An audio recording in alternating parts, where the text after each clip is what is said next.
The Boeing B-17 Flying Fortress is maybe the most recognizable bomber of World War II thanks to its movie roles and sleek lines.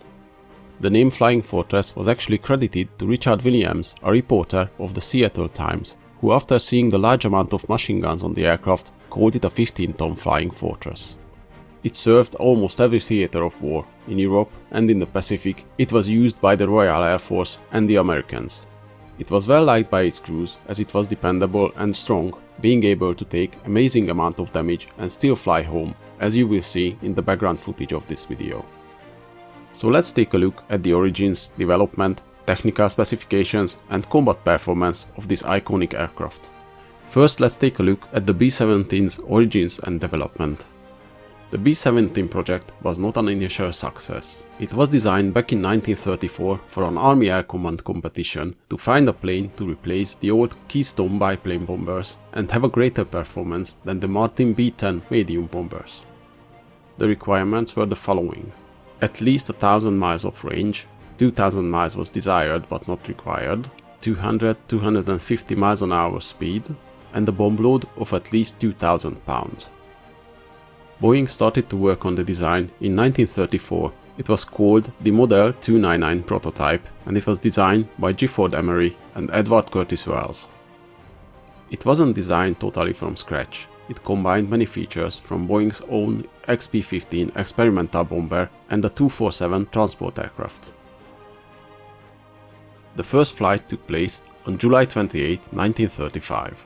Then the prototype flew from Seattle to Wright Field for the fly-off against the Douglas B-18 Bolo and the Martin Model 146, the other planes in this competition. In the fly-off, the 4-engine Boeing outperformed both twin-engine competitors, and even before the competition was closed, the Air Corps officers seeing its potential already suggested the purchase of 65 B-17s. However, things took an unfortunate turn on October 30th, when the Model 299, after taking off for a test flight to determine climb rate and service ceiling, suddenly spun off and crashed shortly after takeoff.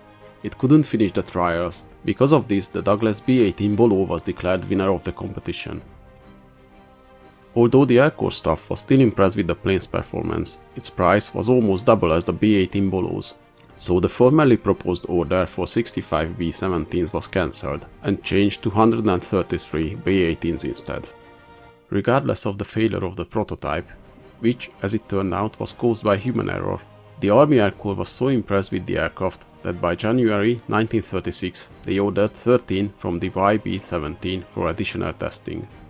These variants had significant changes from the original prototype and featured a more powerful version of the Wright R1820 engines. 12 Wwii B-17s were delivered between March and August of 1973 to the 2nd Bombardment Group for flight test.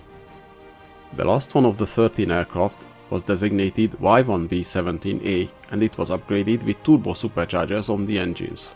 This version had a higher service ceiling by almost 2 miles and almost 100 miles per hour higher maximum speed, 311 miles an hour compared to the 240 miles an hour of the original configuration. After they completed testing, they received their final designation as B-17 and B-17A versions. In late 1937, the Army Air Corps ordered 10 more B-17B versions. These featured the turbo superchargers as well. In July 1940, 512 B-17s were ordered, but only 155 were delivered before the attack on Pearl Harbor. After the US entered the war, the production was quickly picked up. Altogether, almost 13,000 B-17s were built between 1936 and 1945. Now let's see the general technical specifications, looking at the most popular B-17G model here. Armament: 13 50 caliber machine guns in 9 positions. Bomb load, maximum internal and external load 17,600 pounds. Only internal load for short range missions 8,000 pounds. Only internal load for long range missions 4,500 pounds. Power plant and performance: 4 R1820 radial engine producing 1200 horsepower each. Maximum speed 287 miles an hour. Cruise speed 182 miles an hour. Range 2000 miles. Service ceiling 35,600 feet. B-17 variants. Boeing Model 299 or XB-17, the original design built in 1934. YB-17 or Y1B-17, the initial batch of planes ordered in 1936 for evaluation. These featured the much more powerful R1820 engines and various upgrades above the original prototype. Interesting fact that just 5 days in testing, the brakes on one of the aircraft locked during landing caused it to nose over. This caused a congressional investigation in the program, and the Air Corps was notified. Another such event and the program will be terminated. B-17A or Y1B-17A. This was a standalone plane intended to use a static testbed. In the end, it was used to test the engine performance upgrades, which in the end led to the use of turbo superchargers on all later B-17 bombers. B-17B models. These were the first production models, basically a B-17A with more powerful engines, larger rudders and flaps, and a redesigned nose. In 1942, all B models were renamed RB-17B, where the R means restricted, and they were relegated to only training and transport duties. B-17C models. The C variant had quite a few improvements over the B variant. Even more powerful engines, self-sealing fuel tanks, and added armor plates on vital areas. The gun openings were also modified. They built 38 from this variant and 20 were transferred to the RAF in 1941. Though the US Air Corps did not consider the planes combat ready yet, the RAF quickly put them into service as RAF Fortress Mark I. They didn't do too well in RAF service, but provided valuable information to further improve the bombers. Many flights were aborted because of mechanical problems and their machine guns froze up at high altitudes. The 18 planes remaining with the Army Air Forces were upgraded to the B-17D specifications. B-17D models. These were quite similar to the C models with many small modifications. These included a revised electrical system, another crew member, more machine guns and more extensive armor plating. 42 D models were built and 18 C models were upgraded to D specifications. B-17E model. The E model was an extensive redesign, and it was the one giving the most well-known shape to the B-17 with the new vertical stabilizer with the long fin running on the back of the airplane. A tail gunner position and a powered dorsal turret was added behind the cockpit, both to solve the plane's vulnerability against attacks from behind. More than 500 were built. This version was the first to be mass-produced. One of the E models were converted to the XB-38 Flying Fortress to test the Ellison V12 engines, which in the end was a failure. The B-17F model. The B-17F was a further upgrade from the E model. The main difference is the 1 or 2-piece molded plexiglass window from the earlier model's framed one. There were other small changes to improve the effectiveness. However, the added rear guns and their ammunition made the plane's tail heavy. This put unnecessary stress on the plane's elevator trims. Also about this time, the Luftwaffe fighters changed tactics, started attacking the B-17s from the front where they were less protected. This resulted in various different machine gun mounts added to the front of the planes, until they find the most successful one, the remotely operated chin turrets on the last batch of the F series. The other main improvement of the F models is the bomb load was increased to 8,000 pounds while reinforcing the landing gear and the frame. By additional fuel tanks, the range was also extended by about 900 miles. In total, 3,405 F models were built. B-17G variant. This was the last and most numerous variant from the B-17s. All past experience were used when building these final models, including features from the experimental YB-40 gunship version, which we will take a look later on. This variant featured the remotely operated chin gun turret, staggered waist gun turrets, cheek machine guns, and had a total of 13 50 caliber machine guns as defensive armament. A total of 8,680 G models were built, many of them converted to special roles. Let's take a quick look of these specialized versions. CB-17G, troop transport version, capable of carrying 64 troops. DB-17G, remotely controlled drone variant. GB-17G, engine testbed. MB-17G, missile launcher version. QB-17L and N models, target drones. RB-17G, reconnaissance variant. SB-17G, rescue version, featured a lifeboat under the fuselage. TB-17G, special training version. TB-17H, training version of the rescue variant. VB-17G, VIP transport. PB-1, test version for the US Navy. PB-1G, search and rescue aircraft of the US Coast Guard. PB-1W, US Navy airborne early warning aircraft. There were also some specialized and experimental models from the B-17, so let's take a look at those.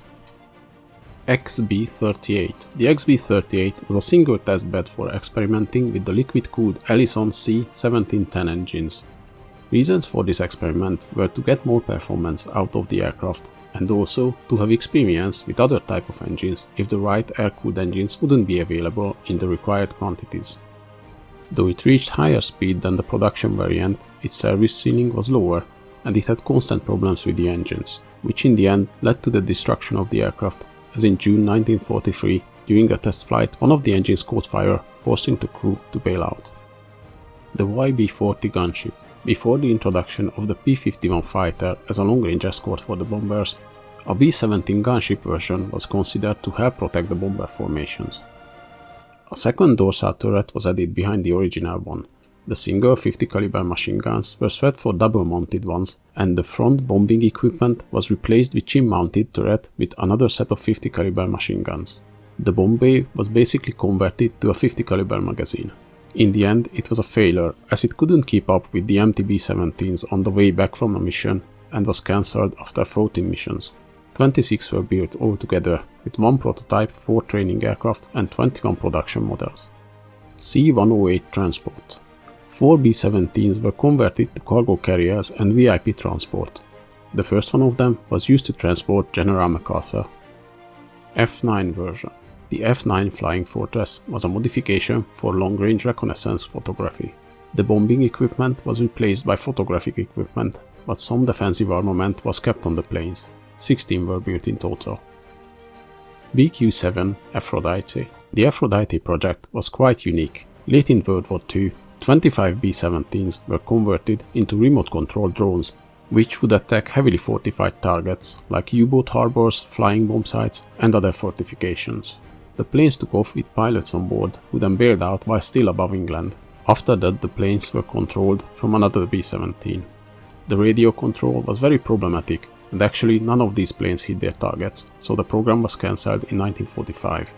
Now let's take a look at the B-17's combat history.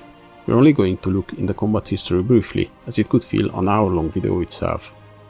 The first operational B-17 group seen action in 1941 with the Royal Air Force. The first US bomb group to receive them was the 19th Bombardment Group on the Philippines, just a few weeks before the Pearl Harbor attack.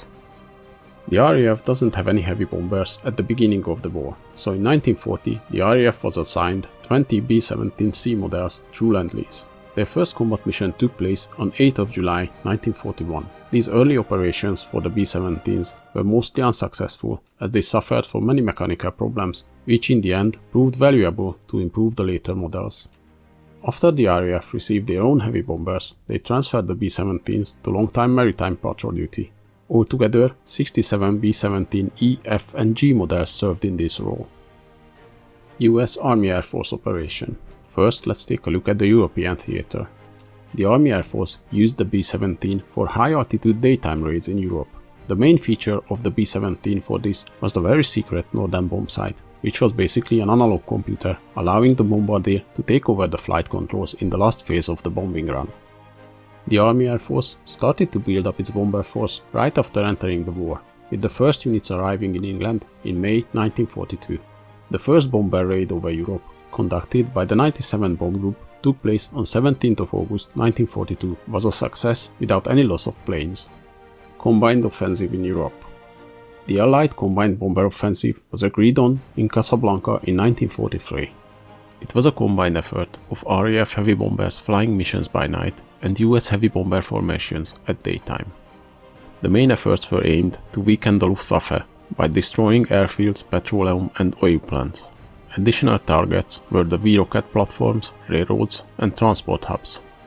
Since the airfield bombings didn't really weaken the Luftwaffe, new mission targets were marked deeper in Germany against industrial targets. These resulted in extreme losses amongst the B-17 crews. The first attack on Schweinfurt and Regensburg resulted in the loss of 60 fortresses in August 1943. A second attack on the same targets in October the same year ended up with even more losses, as from the 291 fortresses participating in the raid, 77 B-17 was lost and 122 damaged and needed major repairs. This resulted in the suspension of daylight raids deep into Germany until sufficient escort fighters were available. By 1944, the P-51 Mustangs and P-47 Thunderbolts with additional drop tanks were capable of escorting the bombers all the way to their targets and back. Thanks to them, the losses dropped to about 7%. Pacific Theater. As mentioned earlier, the first US bomb group to receive the B-17s was the 19th Bombardment Group on the Philippines, just a few weeks before the Pearl Harbor attack. On December 7th, during the attack on Pearl Harbor, 12 B-17s en route to the Philippines just arrived to Pearl Harbor as the attack commenced. They came under fire from Japanese aircraft but managed to land on Bellow Airfield, and 10 of the 12 fortresses survived the attack. In the early phases of the Pacific battles, the B-17s have little success, as their high-altitude bombings wasn't effective in the naval battles. Their first successes came in the Battle of the Bismarck Sea, where they successfully attacked Japanese transports at low altitude. The largest number of the B-17s in the Pacific was in 1942, with 168 of them in service. But it was realized they are not well suited for the operations, and they were replaced by B-24 and later B-29 bombers. The remaining B-17s were mainly used for supply drops and search and rescue missions. After the war, after the end of World War II, the Army Air Force quickly retired the B-17 fleet. Most of the planes were scrapped, though many of them remained in use as rescue planes or VIP transports. The Air-Sea Rescue models, mentioned earlier between other variants, remained in service until the 1950s and served in the Korean War as well.